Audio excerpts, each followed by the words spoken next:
Greetings, I'm Steve Van Ayersdale, editor of TheReeler.com. Welcome back to ReelerTV from the Toronto International Film Festival.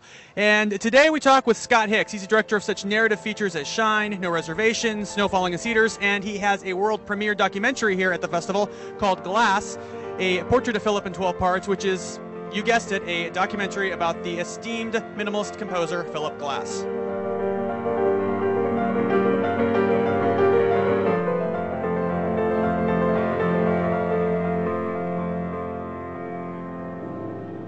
Tell us a little bit about the documentary and how you kind of got turned on to making a film about Phillip Glass.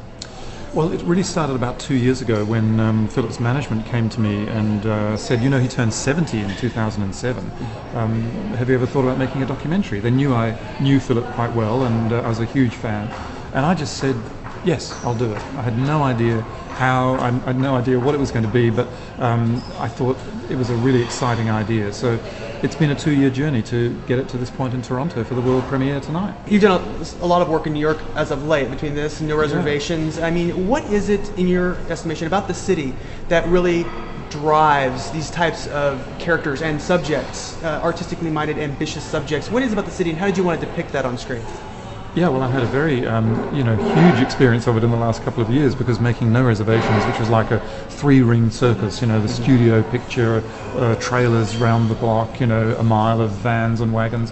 And then I've made this other film with Phillip, which is a guerrilla production, pretty much like, you know, shooting on a camera like this one, and, you know, in this style. And literally me and a sound recordist following Phillip around and talking to him. So both ends of the scale. And obviously New York offers amazing riches, you know, to a filmmaker. If you're making a fictional film and it's set on the streets of New York, pretty much everywhere you turn the camera is going to look beautiful.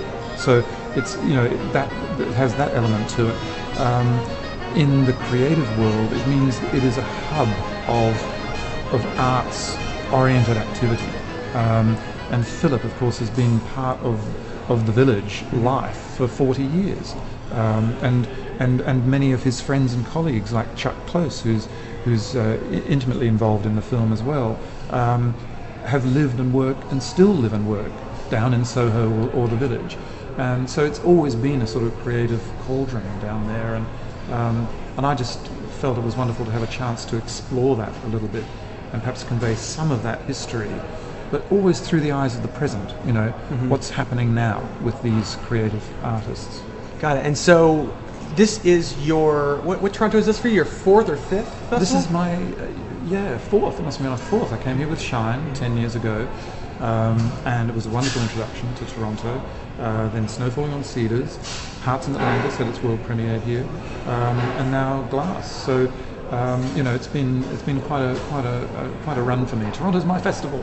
I love it here. It's always been, you know, it's a great festival to come to, great city, and I really enjoy it. So when I started 2 years ago, my aim was to be at Toronto in '07. Here I am. All right, we're here with Karina Longworth from Spout Blog. How are you, Karina? Good. How are you, Stu? Dandy. Okay, so you saw some music films yesterday. Why don't you tell us a little about what you saw? I saw Love Songs, which is directed by the French director Christopher Honoré. And it's basically a musical kind of in the spirit of Jacques Demy's films from the 60s, but very much updated concerning the romantic travails of a number of young Parisians. And I think that your enjoyment of the movie kind of depends on your tolerance for French pop music.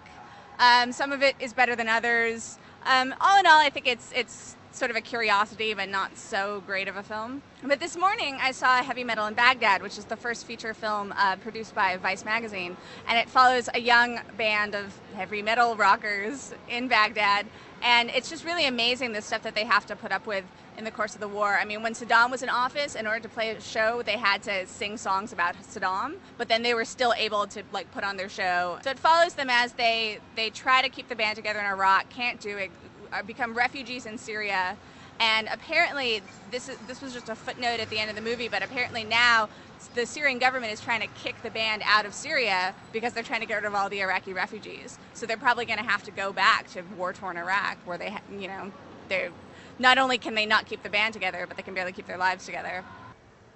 Terrific. Well, thank you to Karina for joining us. Remember, you can read Karina's coverage of the festival and discuss all of Toronto's films at spout.com. You can also follow up on the latest about the New York City films that are screening here on thereeler.com. For Reeler TV, I'm Steve Van Arsdale. Until next time, signing out.